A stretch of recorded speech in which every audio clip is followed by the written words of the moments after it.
Today we are going to discuss about the legislative relationship between the center and the state. ये जो केंद्र सरकार और राज्य सरकार के बीच जो ये विधायिका संबंधित एक जो संबंध है उसको जो है हम लोग पढ़ने की कोशिश करते हैं कि जो सेंटर और स्टेट लेजिस्लेटिव रिलेशन मतलब what kind of legislative relationship between the centre and the state. केंद्र सरकार और राज्य सरकार के बीच लेजिस्लेटिव रिलेशन जो है किस तरीके का है और कहाँ किस फील्ड में जो है सेंट्रल गवर्नमेंट के पास पावर होता है और कौन कौन सा ऐसा सब्जेक्ट है जिसके ऊपर स्टेट लेजिस्लेचर के पास क्या होता है पावर होता है। As you know that India adopted a federal system. So in the federal system, right, the power, the division, right, there is the division of power, right. सरकार के शक्ति को क्या किया गया, बांटा गया है, राइट। पावर को क्या किया गया, डिवाइड किया गया और पावर को डिवाइड कैसे किया गया है, central government and state government. This is called federal system, है ना। When the power was divided into 2 and 3 different body, so this system is called the federal system. So सबसे पहले हम लोग बात करेंगे कि जो सेंटर स्टेट रिलेशन, राइट, ये जो सेंटर स्टेट लेजिस्लेटिव रिलेशन, क्या पढ़ेंगे, सेंटर स्टेट लेजिस्लेटिव रिलेशन की जो केंद्र सरकार है और जो राज्य सरकार है उसका लेजिस्लेटिव रिलेशन कैसा है। लेजिस्लेटिव रिलेशन का मतलब होता है कानून बनाने से संबंधित राज्य सरकार और केंद्र सरकार के बीच किस तरीके का संबंध है। As you know that the central government have central legislature, that is called parliament, and parliament has power to make law on certain subject. Similarly, due to the federal system, the state government have also the state legislature which makes the law and which possess the power to make the law on some matters of state list, है ना। So, इसी को हम लोग समझने की कोशिश करते हैं कि सेंट्रल गवर्नमेंट के पास कितना पावर है, लेजिस्लेटिव रिलेटेड कितना पावर है और state government that is called state legislature के पास कितना ज्यादा पावर है और ये क्या क्या पावर है स्टेट लेजिस्लेचर के पास और क्या क्या पावर है पार्लियामेंट के पास, है ना। तो सेंट्रल गवर्नमेंट, तो यहाँ पे सबसे पहले बात आता है सेंटर स्टेट, मतलब यहाँ पे आज की क्लास में जो है मेनली हम लोग सेंटर स्टेट लेजिस्लेटिव रिलेशनशिप को पढ़ेंगे। लेजिस्लेटिव रिलेशन का मतलब होता है how the centre and state relationship govern through the law making subject. कानून बनाने को लेकर जो है राज्य और केंद्र सरकार के बीच किस तरीके का संबंध है इसको जो है हम लोग पढ़ने की कोशिश करते हैं। And due to the federal government and federal system, right, the government of India and the Indian constitution adopted federal system, and in the federal system the power was divided into the central government and state government. One is called central government who works for the whole country and one is called the state government who actually work for the particular territory of a state, है ना।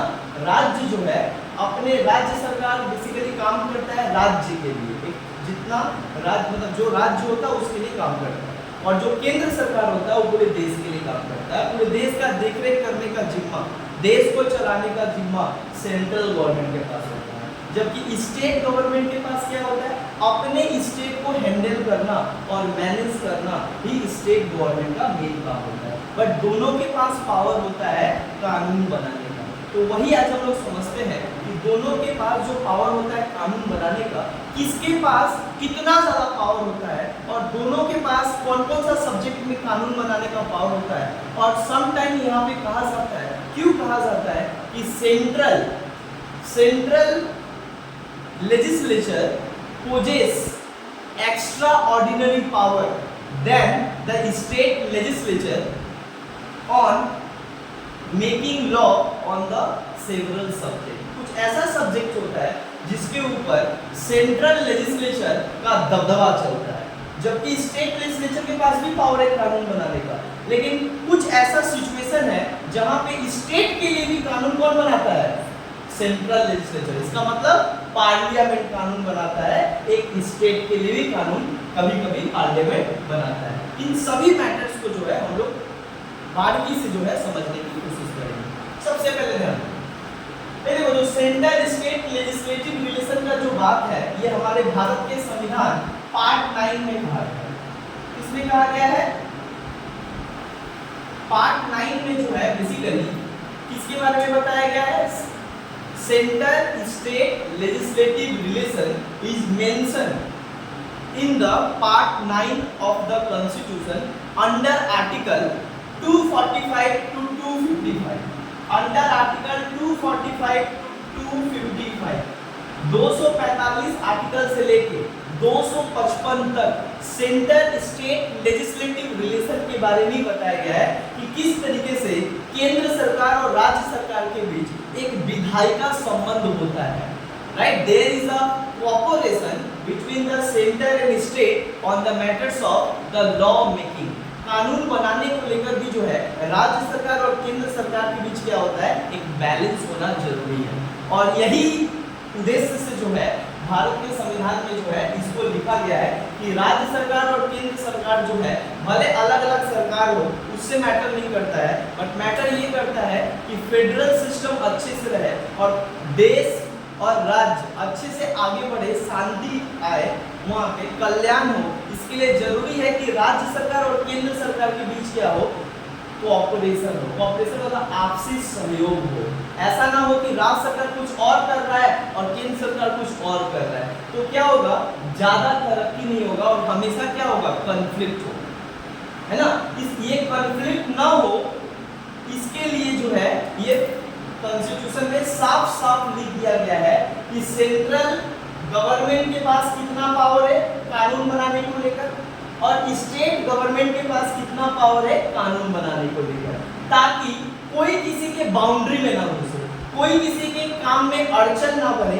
इसके लिए दोनों का जो है power को define कर दिया गया है, दोनों की शक्ति को बता दिया गया है कि सेंट्रल गवर्नमेंट का इतना पावर है, स्टेट गवर्नमेंट का इतना पावर है ना। और कौन कौन सा मैटर पे सेंट्रल गवर्नमेंट के पास पावर है और कौन कौन सा मैटर पे स्टेट गवर्नमेंट के पास पावर है, ये भी बहुत ब्रीफ में बता दिया गया। और ये सब किसमें बताया गया है, article under article 245 to 255 part 9, है ना। ये भारत के संविधान में जो है इसी के बारे में बताया गया, सेंट्रल स्टेट लेजिस्लेटिव रिलेशन। चलो यहाँ तक क्लियर हुआ कि संविधान में किस तरीके से बताया गया। अब हम लोग इसको समझते हैं। देखो, सबसे पहले बात किया जाता है तो सेंट्रल गवर्नमेंट का बात किया जाए तो सेंट्रल गवर्नमेंट जो है इसके लिए क्या होता है, देश का सबसे नेशनल गवर्नमेंट होता है। Central government is called the national government and central government is called the union government, है ना। And the central government possess some power, right. You know that जो एक सरकार का काम होता है, सरकार का तीन काम होता है, लेजिस्लेटिव, एग्जीक्यूटिव और जुडिशियल, और एक और काम होता है फाइनेंशियल, है ना। ये तो राज्य के लिए भी इंपॉर्टेंट होता है और किसी देश के सरकार के लिए भी इंपॉर्टेंट होता है। That means the law making, law implementation, law interpretation and finance are important for the state as well as the center. That is why there is a cooperation between the center and state on the matters of the legislative activity। मतलब legislative काम पे जो है केंद्र सरकार और राज्य सरकार के बीच जो है एक संबंध देखने को मिलता है। तभी क्या होता है, राज्य सरकार और केंद्र सरकार जो है हर काम को जो है अच्छी तरीके से कोऑपरेट करके जो है देश और राज्य में जो है शांति और कानूनी काम जो है बहुत अच्छे तरीके से हो पाता है। तो सबसे पहले समझते हैं कि सेंट्रल गवर्नमेंट के पास जो है क्या क्या पावर दिया गया। देखो, इस आर्टिकल में article 245, article 246, article 247 define that the central government have the central legislative body who makes the law for the entire country।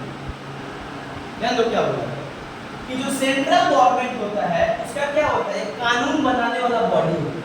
और उस बॉडी को क्या कहता है? पार्लियामेंट। क्या कहा जाता है?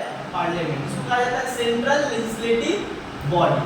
सो central legislative body central level पे क्या होता है? कौन सा बॉडी होता है जो कानून बनाता है? Parliament. So parliament is the central legislative body who makes the law for the entire country and especially which is mentioned in the union list। देखो स्टेट गवर्नमेंट का मतलब स्टेट लेजिस्लेचर कौन कौन सा मैटर पे कानून बनाएगा, पार्लियामेंट कौन कौन सा मैटर और कौन कौन सा सब्जेक्ट पे कानून बनाएगा, ये सब कुछ जो है लिस्ट बना दिया गया ताकि किसी भी तरीके का कोई दिक्कत ना हो, राइट? कि कोई बोलेगा सेंट्रल इल्जाम लगाएगा स्टेट के ऊपर कि तुम मेरा काम कर लिया, हाँ, या तुम मेरे काम में क्या कर रहा, अड़चन बन रहा है। इसके लिए साफ साफ लिख दिया गया ये तुम्हारा काम है, ये तुम्हारा काम है, ये तुम्हारा काम है ना, एकदम पूरी तरीके से लिख दिया गया कि ताकि किसी भी तरीके का कोई कॉन्फ्लिक्ट ना हो, किसी भी तरीके का कोई डिस्प्यूट ना हो, है ना, कि ये मेरा काम है तुम क्यों, है ना, या तुम्हारा काम था तुम क्यों नहीं, इस तरीके का ऐसा ना हो इसके लिए। तो सबसे पहले हम लोग समझते हैं कि जो सेंट्रल गवर्नमेंट है जिसको हम लोग कहते हैं सेंट्रल गवर्नमेंट का सबसे मुख्य बॉडी क्या है जो कानून बनाता है? पार्लियामेंट, जिसको सेंट्रल लेजिस्लेटिव बॉडी कहा जाता है। इसको कहा गया है हमारे संविधान में जो है बेसिकली शेड्यूल 7 और 8 में जो है लिस्ट बताया गया है कि कौन सा लिस्ट पे कौन कानून बनाएगा। It was mentioned in this It was mentioned in the 7th schedule of Indian Constitution। Bharat के 7वां शेड्यूल में जो है ये बताया गया। क्या बताया गया? बोला गया है कि parliament has power to make law on the union list. किसके ऊपर कानून बनाने का शक्ति है? पहला, पार्लियामेंट को किस पे कानून बनाने का शक्ति है? Union list. अब तुम बोलोगे यूनियन लिस्ट क्या होता है? यूनियन लिस्ट को कहा जाता है सेंट्रल लिस्ट। और सेंट्रल लिस्ट और यूनियन लिस्ट किसको कहते हैं? वो लिस्ट जिसके ऊपर पूरा पार्लियामेंट के पास शक्ति होता है कानून बनाने। Whatever subject are mentioned in the union list and central list, right? The parliament has sole power, the parliament has sole authority and sole body to make the law on that subject। इन सभी subject के ऊपर कानून बनाने का अधिकार किसको होता है? पार्लियामेंट का होता है। अब तुम बोलोगे कि भैया यूनियन लिस्ट में क्या क्या होता है? तो देखो पार्लियामेंट के पास जो है यूनियन लिस्ट में टोटल ओरिजिनल सब्जेक्ट कितना होता है? ओरिजिनल सब्जेक्ट होता है 99। कितना ओरिजिनल होता है? 99 ओरिजिनल होता है, लेकिन अभी कितना है? 98। क्या समझा? ओरिजिनल सब्जेक्ट कितना है यूनियन लिस्ट में? मतलब एक 2 3 4 5 6 करके ऐसे करके 98 मैटर है जिसके ऊपर डायरेक्ट किसको पावर दिया गया है कानून बनाने का? Parliament. That is the parliament has power to make law on the subject of union list। ये जो यूनियन लिस्ट है जिसमें जितना भी कहा गया है मतलब 98-99 सब्जेक्ट के ऊपर कानून बनाने का पावर किसको दिया गया है? पार्लियामेंट। तो देखो ये झमेला नहीं होगा। अब सेंटर को दिया गया ना पावर, ये स्टेट के पास नहीं है तो स्टेट को इंटरफेयर नहीं करेगा, है ना, ध्यान दो। तो यूनियन लिस्ट में तुम बोलोगे कि कुछ एग्जांपल दो कि क्या क्या लिस्ट है, मतलब what where the subject mention in the union list. For example, अगर एग्जांपल के तौर पे तुमको बताएं लाइक करेंसी एकमात्र सेंट्रल लेजिस्लेचर का पास पावर होता है करेंसी को बदलने को लेकर या करेंसी को नया चलाने को लेकर। याद रखना करेंसी का समझते हो? रुपया, है ना, कितना 100 का होगा कि 200 का होगा कि 500 का मार्केट में चलेगा, ये कौन डिसाइड करेगा? पार्लियामेंट। दैट मींस इसके ऊपर कानून बनाने का पावर किसको दिया गया है? पार्लियामेंट का। उसी तरीके से एक और कस्टम, नाम सुने हो? Custom tax. देखोगे एयरपोर्ट पे, बॉर्डर पे एक कस्टम अधिकारी होता है जो उधर से आने वाले लोग का क्या करता है? सामान वगैरह चेक करता है और अगर सामान मिलता है तो उसके ऊपर क्या होता है? भारत सरकार टैक्स लेता है। तो वो जो कस्टम ऑफिसर होता है जो टैक्स लेता है बाहर से, मतलब इंटरनेशनल बॉर्डर से आए हुए लोग या किसी दूसरे देश से हमारे देश में आए हुए लोग, तो ये इसको कहा जाता है कस्टम ऑफिसर। सो ये जो कस्टम होता है, कस्टम मतलब कितना सेंट्रल गवर्नमेंट उससे पैसा लेगा, कितना परसेंट टैक्स लेगा, ये कौन डिसाइड करेगा? पार्लियामेंट के पास पावर है कानून बनाने का कि कितना परसेंट तुमसे टैक्स लेंगे। उसके बाद कस्टम के बाद और क्या? सबसे banking. You know banking, bank rate, ये सब कुछ आरबीआई जो काम कैसे क्या करेगा, ये सब कौन डिसाइड करेगा? पार्लियामेंट। मतलब parliament has power to make law on the banking subject matter. Bank को लेकर कुछ कानून बनाना हो, कुछ रिफॉर्मेशन लाना हो, सब कौन लाएगा? पार्लियामेंट। बैंकिंग के बाद और इंपॉर्टेंट चीज क्या होता है? फॉरेन अफेयर्स या फॉरेन पॉलिसी। देश का एक फॉरेन पॉलिसी होता है जिसके तहत जो है एक देश दुनिया के किसी दूसरे देश के साथ संबंध बनाता है। तो ये जो संबंध फॉरेन पॉलिसी बनाना है, that means the strategy and the principle of the one nation, it was constructed by the parliament. ये कौन बनाता है? पार्लियामेंट के पास पावर है देश का फॉरेन पॉलिसी निर्धारित करने का। Who determines the foreign policy of country? The parliament has power to determine and frame the foreign policy of country. Bharat का विदेश नीति का निर्धारित कौन करेगा कि भारत का विदेश नीति कैसा होगा? ये निर्धारित करेगा पार्लियामेंट। स्टेट के पास इस समय कोई पावर नहीं है। जितना यूनियन लिस्ट में है ना, सब में किसके पास पावर है? पार्लियामेंट। स्टेट का कोई इंटरफेयर ही नहीं है ना। उसके बाद एक और सबसे इंपॉर्टेंट चीज क्या है? डिफेंस। वो पता है, सेना, Indian army, Indian navy, Indian air force, सबके ऊपर किसको क्या बनाना है, सैलरी कब बढ़ेगा, ये सब उन लोग को सैलरी से लेके ट्रेनिंग से लेके सब कुछ कौन देता है और कौन डिसाइड करता है, और इसके ऊपर कानून कौन बनाएगा? इन लोग के ऊपर पार्लियामेंट। समझ में आया? These are the some important subject which is mentioned in Union List, and the Parliament has sole power to make law on that respective subject. Union list के अंतर्गत जितने भी सब्जेक्ट आते हैं सब पे पार्लियामेंट के पास सर्वोच्च शक्ति होता है उसके ऊपर कानून बनाने को। इसमें कोई स्टेट का पावर नहीं होता है ना। अच्छा, एक तो समझ में आ गया कि यूनियन लिस्ट के ऊपर क्या होता है? पार्लियामेंट का पावर होता है। अब हम समझाते हैं तो यूनियन लिस्ट के ऊपर पार्लियामेंट के पास पावर होता है, साथ ही साथ क्या होता है कि अब आते हैं यहाँ पे हम लोग तो सेंटर और स्टेट पढ़ रहे हैं, तो स्टेट गवर्नमेंट, क्या? तो स्टेट गवर्नमेंट के पास भी तो पावर है। क्यों पावर है? Due to the federal system. क्यों? Federal system. फेडरल सिस्टम का मतलब होता है डिवीजन ऑफ पावर। क्योंकि क्या किया गया है? फेडरल सिस्टम मतलब क्या होता है? शक्ति को बांटना, है ना। सारा शक्ति एक व्यक्ति के हाथ में नहीं रहेगा। वो शक्ति क्या होगा? The power must be divided into certain hands. जितना डिवाइड होगा इसको कहा जाता है क्या? डिसेंट्रलाइजेशन। फेडरल सिस्टम मतलब क्या होता है? डिसेंट्रलाइजेशन, जहाँ पे शक्ति एक सरकार के पास नहीं होगा बल्कि शक्ति बटा रहेगा। इसीलिए आज देखो सेंट्रल गवर्नमेंट अलग है, स्टेट गवर्नमेंट अलग है, चीफ मिनिस्टर अलग होता है, प्राइम मिनिस्टर अलग होता है ना। प्राइम मिनिस्टर होता है सेंट्रल गवर्नमेंट का हेड, और स्टेट गवर्नमेंट हेड कौन होता है? Chief minister. दोनों के पास पावर होता है, दोनों ही क्या है? एक कॉन्स्टिट्यूशनल पोस्ट है ना।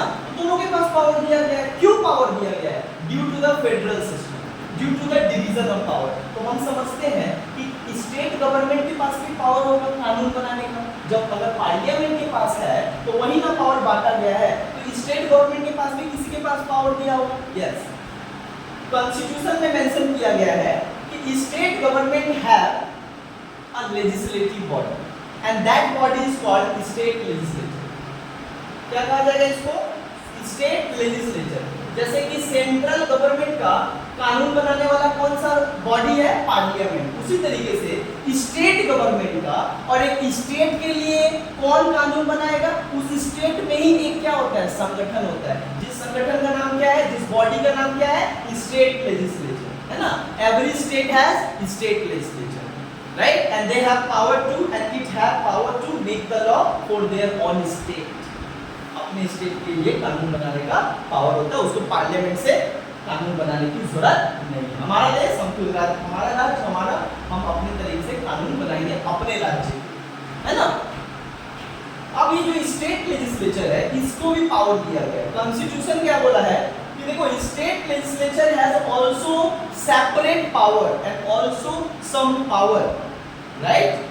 कुछ स्टेट लेजिस्लेचर के पास भी पावर दिया रहेगा स्टेट के लिए कानून बनाने का, क्योंकि एक स्टेट के लिए, एक स्टेट का विकास तभी होगा ना जब उस स्टेट का अच्छा कानून बनेगा, है ना।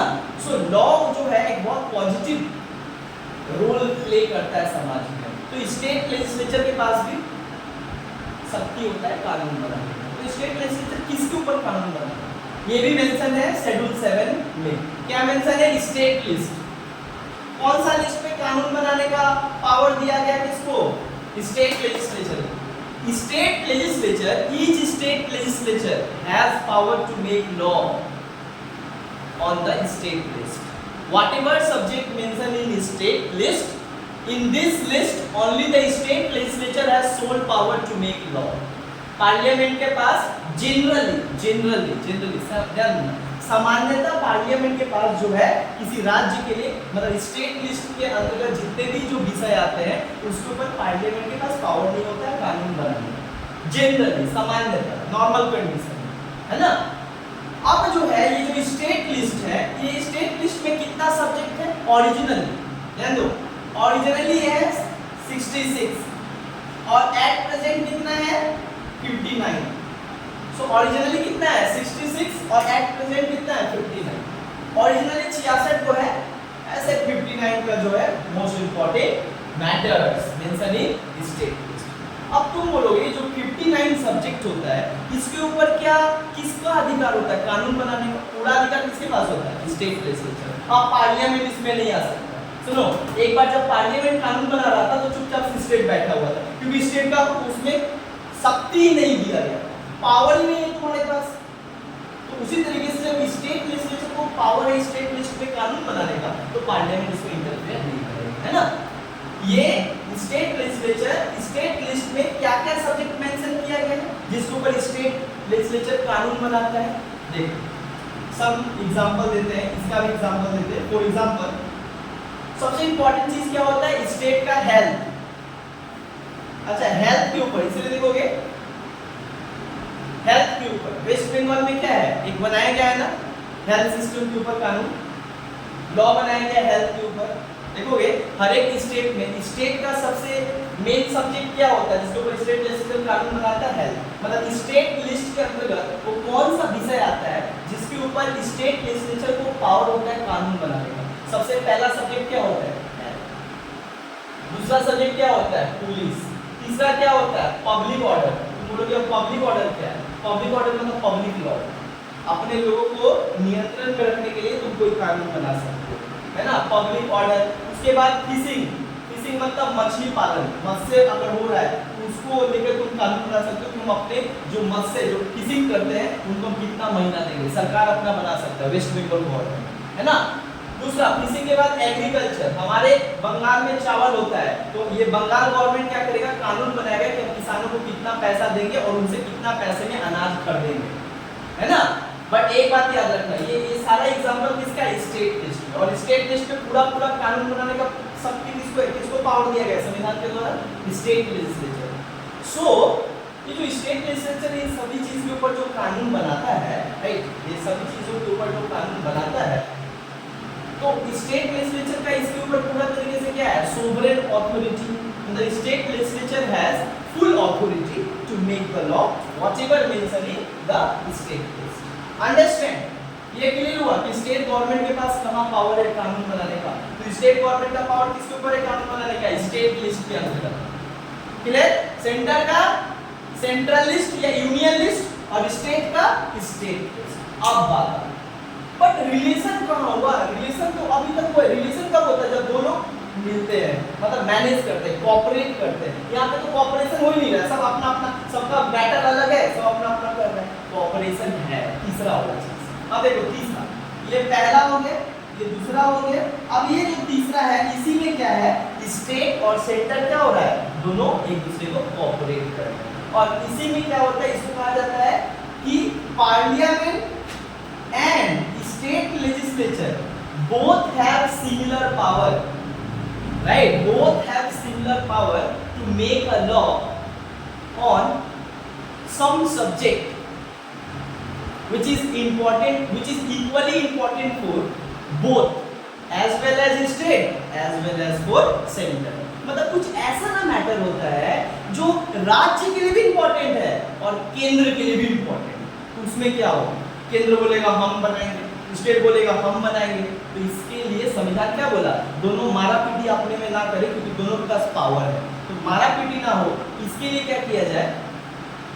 दोनों को बोल दिया जाए, दोनों को इक्वल पावर दिया जाए कि बैठो आकर दोनों और दोनों इस मैटर पे कानून बनाओ। क्यों? क्योंकि दोनों के लिए इंपॉर्टेंट है। तो दोनों का बात, दोनों का राजी होना काफी जरूरी है।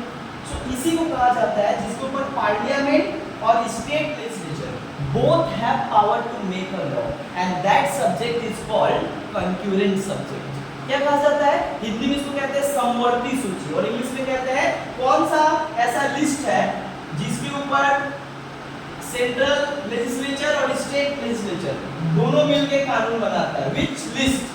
This list is called concurrent list। हम तो बोलोगे concurrent list क्या होता है? अच्छा, ये concurrent list में कितना सब्जेक्ट होता है? मेनली ये concurrent list में तुम्हारा 52 सब्जेक्ट होता है, right? What were the important, right? मतलब what were the important subject mentioned in concurrent list? 52। That is 52 items ऐसे हैं जो राज्य के लिए भी इंपॉर्टेंट है और केंद्र के लिए भी इंपॉर्टेंट है, इसलिए राज्य और केंद्र को एक साथ आकर इन सब विषयों के ऊपर कानून बनाना पड़ता है। इसीलिए कहा जाता है there is a cooperation, there is a need of cooperation, there is a need of cooperation from the two legislative body, central legislative body parliament and state legislative body state legislature। इसलिए दोनों एक साथ आता है और किसके ऊपर कानून बनाता है? concurrent। अब तुम जानना ही चाहते हो ऐसा कौन सा सब्जेक्ट है जहाँ पे राज्य सरकार केंद्र सरकार दोनों मिलकर कानून बनाते हैं? What kind of subject matter, right, which is equally important for both, मतलब जो इक्वल दोनों के लिए इंटरेस्ट है, दोनों के लिए इंपॉर्टेंट। एग्जाम्पल, इसका भी एग्जाम्पल दे रहे हैं, लाइक फॉरेस्ट, जंगल है, जंगल तो दोनों के लिए इंपॉर्टेंट है ना भाई, है ना? Forest is equally important for state as well as center, और इसीलिए क्या है, फॉरेस्ट पर अगर कोई कानून बनता है, forest law, wild life protection act 1972, ये जो बना, केंद्र सरकार राज्य सरकार दोनों का समझौता से, दोनों मतलब पार्लियामेंट और स्टेट लेजिस्लेचर कानून बना के भेज दिया, फिर पार्लियामेंट के पास गया, पार्लियामेंट अपना बात रखा, दोनों के बाद से क्या हुआ, एक कानून बना। तो क्या हुआ, जो कानून बना वो तो दोनों के बातचीत से हुआ ना, मतलब देयर इज अ कोऑपरेशन, है ना, सेंट्रल स्टेट कोऑपरेशन। तो ये लेजिस्लेटिव मैटर में this is the cooperation of legislature, मतलब इसको कहा जाता है there is a legislative cooperation between the central and state on the concurrent list, like forest। और कौन सा मैटर है जो दोनों के लिए इंपॉर्टेंट है? रेलवे। क्या होता है? Railway. Railway is equally important for both rail, forest, railway. उसके बाद एजुकेशन, तुम बोलोगे एजुकेशन शिक्षा, यस, ये जो हम लोग आज शिक्षा लेते हैं ये राज्य के लिए इंपॉर्टेंट है और केंद्र के लिए भी इंपॉर्टेंट है, तो दोनों का काम करता है शिक्षा को बढ़ाए, तो दोनों का तो दोनों एक साथ मिलकर कोई कानून बनाता है। जैसे कि तुमको बता रहे हैं जो एजुकेशन, इसका एग्जांपल आज ही है, तुम लोग जिससे पढ़ रहे हो, एनईपी न्यू एजुकेशन पॉलिसी जो 2020 में जो है आया। अच्छा, ये जो न्यू एजुकेशन पॉलिसी है इसके ऊपर सेंट्रल गवर्नमेंट और स्टेट गवर्नमेंट दोनों मिलकर कानून बनाया और तब जाकर ना पूरे देश में ये लागू होगा। समझ आया? तो एजुकेशन तो दोनों के लिए इंपॉर्टेंट है ना, राज्य और देश। राज्य अगर शिक्षित नहीं होगा तो देश कैसे शिक्षित होगा? और मान लो देश शिक्षित हो गया तो मतलब बिना राज्य के शिक्षित हुए देश कैसे शिक्षित हो जाएगा, है ना? सो ये इक्वली इंपॉर्टेंट है, इसीलिए जो है यहाँ पे क्या है, सेंट्रल स्टेट एक साथ आकर, पार्लियामेंट और लेजिस्लेचर एक साथ आकर इन सारे विषयों पर क्या करते हैं, कानून बनाते हैं। और यहाँ पे हम लोग को क्या देखने को मिलता है, रिलेशन देखने को मिलता है पार्लियामेंट और स्टेट लेजिस्लेचर, कहने का मतलब सेंट्रल और स्टेट, है ना? आगे कुछ और ऐसा सब्जेक्ट होता है जिसके ऊपर जो है पार्लियामेंट के पास बहुत पावर होता है कानून बनाने। अब ये तो समझ में आया कि कौन कौन सा मैटर पे पार्लियामेंट के पास पावर होता है, कौन सा मैटर पे स्टेट लेजिस्लेचर का, और कौन सा ऐसा थर्ड मैटर है जिसमें दोनों मिलकर कानून बनाते हैं। बट कुछ ऐसा, कभी-कभी ऐसा कोई सिचुएशन है, there is a uncertain situation, yeah, there is a emergency, in the period of emergency the parliament possess supreme body, parliament possess supreme power to make law even on the state list। मतलब जो state list में केवल state legislature का power होता है, normal समय में state legislature legislature state list पे कानून बनाता है, बट कुछ ऐसा इमरजेंसी के समय में, आपातकाल के समय में, इमरजेंसी के समय में कानून कौन बनाता है? पार्लियामेंट। मतलब यहाँ पे साफ साफ देखने को मिल रहा है कि पार्लियामेंट जो है अपना काम तो कर ही रहा है यूनियन लिस्ट का, लेकिन कभी कभी स्टेट लिस्ट के ऊपर भी कानून बना रहा है in certain situation. What kind of situation, इसी को हम लोग पढ़ेंगे और ये हम लोग का लास्ट इसका सबसे बड़ा टॉपिक। मिटा दे रहे हैं, यहाँ तक समझ में है? चलो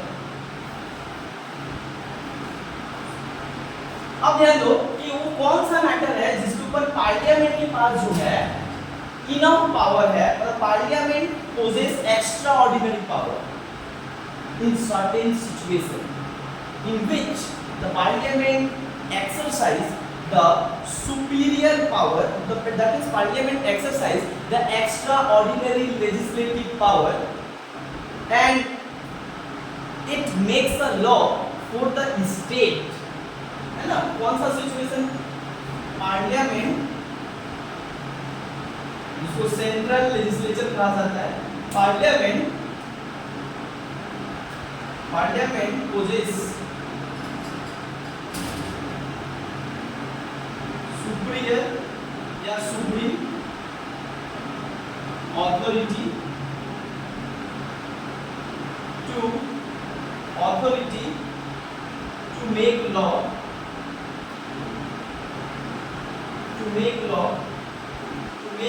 for state in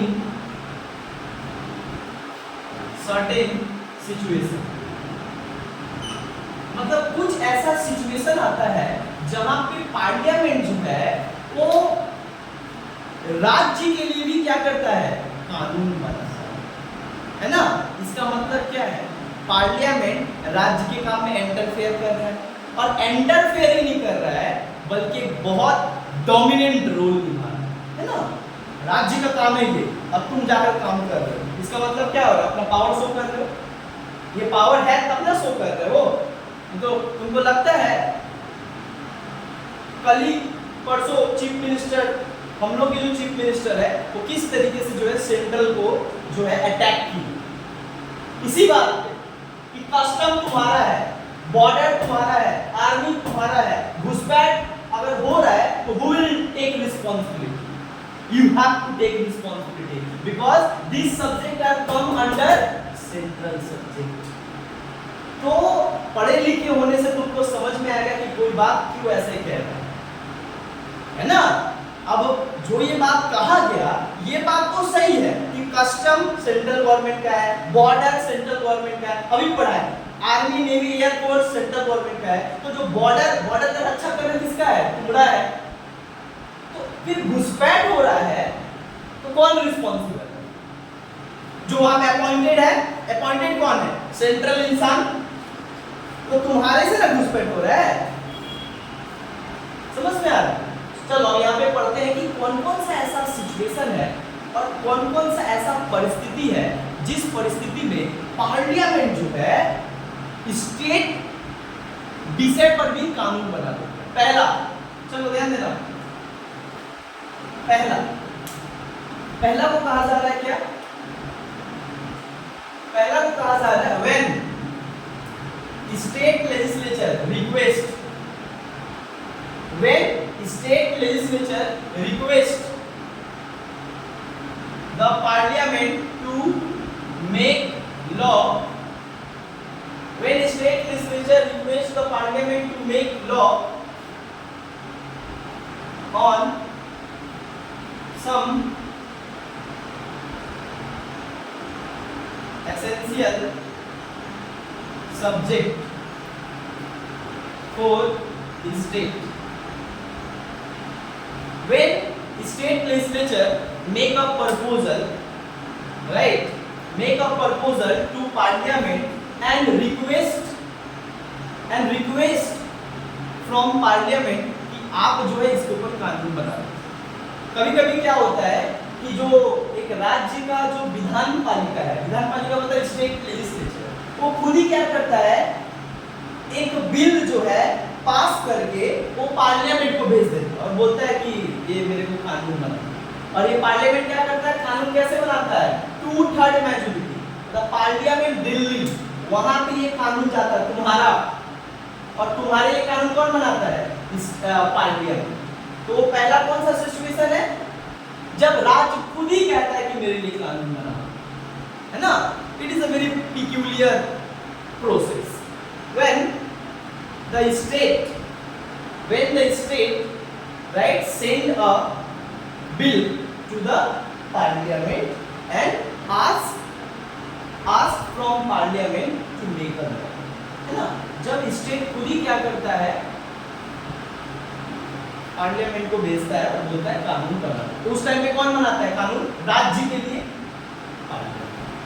उस टाइम में कानून कौन बनाता है? ये कानून कब बनेगा? जब पार्लियामेंट 2/3 मेजॉरिटी से पास कर देगा, राष्ट्रपति का सिग्नेचर हो जाएगा, तब जाकर ये कानून राज्य के लिए एप्लीकेबल हो जाएगा। ऐसे में क्या होता है, जैसे कि एक एग्जांपल देते हैं, इसमें होता है क्या? एबोलिशन और क्रिएशन ऑफ लेजिस्लेटिव काउंसिल। देखो बाइकेमरल होता है ना, बाइकेमरल लेजिस्लेचर, तो एक होता है लेजिस्लेटिव असेंबली जो कि टेम्पररी होता है, और एक होता है लेजिस्लेटिव काउंसिल।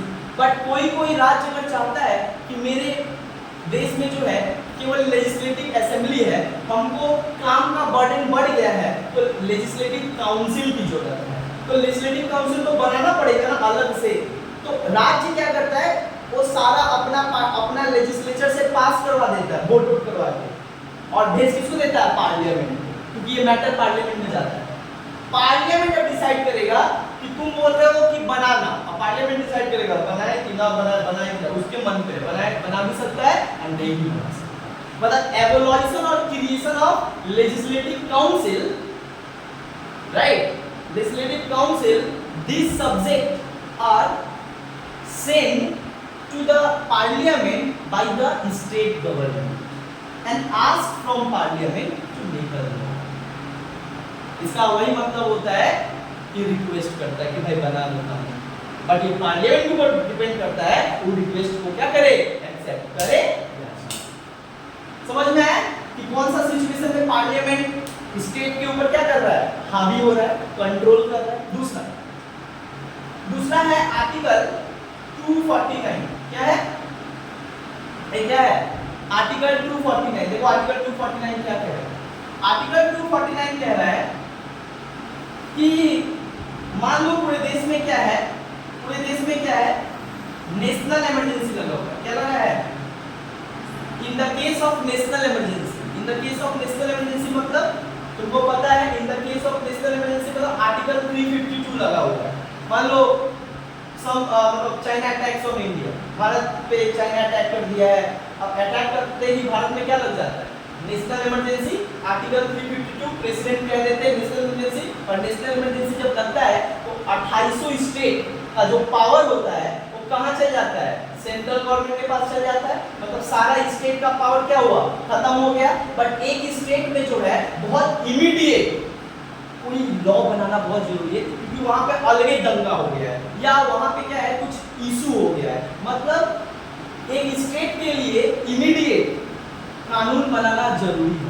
तो उस टाइम पे कौन कानून बनाएगा? क्योंकि स्टेट लेजिस्लेचर तो उसका झाप गिर गया है, क्योंकि state legislature was suspended during the national emergency. So who will make the law in that emergency situation of particular state? If there is a requirement from one state that we need immediate law, who will make the law? Because the state legislature is absent, because the state legislature is suspended. In that time, Article 249 of the Constitution gives the power through according Article 249 to Parliament. Parliament means Rajya Sabha, क्योंकि लोकसभा भी तो भंग हो जाता है national emergency में, कौन बच जाता है? राज्यसभा। क्यों तुमको पढ़ा है राज्यसभा? याद है राज्यसभा बड़ा परमानेंट होता है, क्योंकि कुछ भी हो जाए देश में, इमरजेंसी लग जाए, ये कभी भी क्या होता है? खत्म नहीं होता है, एबोलिश नहीं होता है। तो Rajya Sabha have power to make law on the state during the national emergency.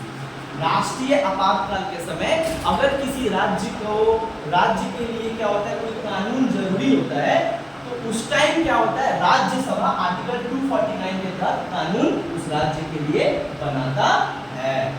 Understand? और वो कितने दिन तक एप्लीकेबल होता है? 6 महीने। क्लियर? जो राज्यसभा बना है। अच्छा, तीसरा है आर्टिकल 250। क्या है?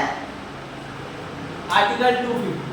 ये क्या है? आर्टिकल 250 जब किसी स्टेट में क्या होता है, जब किसी स्टेट में स्टेट इमरजेंसी लग जाता है, स्टेट इमरजेंसी या प्रेसिडेंशियल इमरजेंसी, क्या कहा जाता है?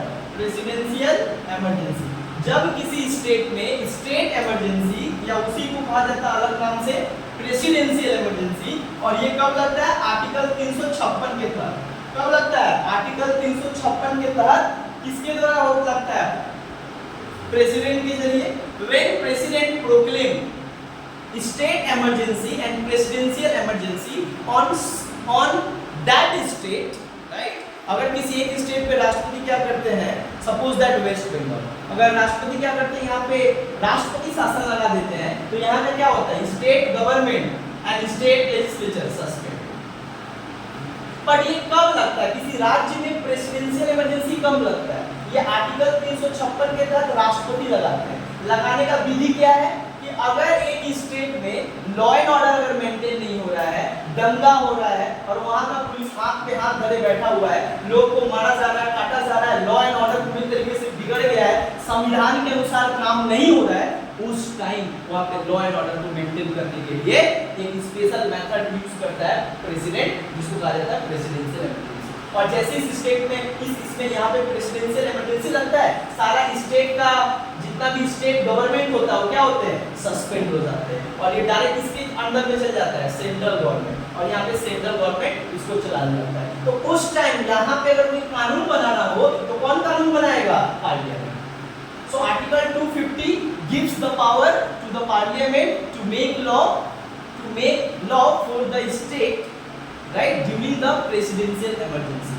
अगर किसी राज्य में अगर राष्ट्रपति शासन लगा हुआ है, उस समय आर्टिकल 250 बोलता है कि पार्लियामेंट जो है उस स्टेट के लिए क्या कर सकता है? कानून बना सकता है। तो इस तरीके से हम लोग देख रहे हैं कि भाई पार्लियामेंट खाली कहने को है सेंट्रल बॉडी, लेकिन अगर देखा जाए तो राज्य पे भी क्या है? हावी है। राज्य के लिए भी कभी कभी कानून बना दे रहा है in that kind of situation, in a emergency situation. और लास्ट क्या है कि बोला जा रहा है कि पार्लियामेंट के पास जो है बहुत सारा पावर है। क्या एक और पावर है पार्लियामेंट के पास, इसको कहते हैं रेसिड्यूरी पावर। क्या कहा जाता है? Residuary power. अब तुम बोलोगे ये रेसिड्यूरी लिस्ट क्या होता है? रेसिड्यूरी लिस्ट के ऊपर कौन कानून बनाएगा? पार्लियामेंट। कौन कानून बनाएगा? पार्लियामेंट। पार्लियामेंट मतलब सेंट्रल लेजिस्लेचर, मतलब central legislature has power to make law on residuary list. Residuary list या residuary subject. What is the residuary list? ये क्या होता है और इसमें क्या होता है? वो सब्जेक्ट जो ना स्टेट लिस्ट में मेंशन है, ना यूनियन लिस्ट में मेंशन है, ना कंकरेंट लिस्ट में मेंशन है, जो तीनों लिस्ट से बाहर है, that subject which is excluded from the 3 respective lists, on that matter the parliament has superior power to make law, है ना? जैसे कि दुनिया विदेश में अगर कोई देश रह रहा है, भारत का अगर नागरिक कोई विदेश में रह रहा है, तो उनका विदेश में प्रॉपर्टी और राइट का रक्षा करने के लिए पार्लियामेंट कानून बना सकता है, बट स्टेट गवर्नमेंट के पास पावर नहीं है।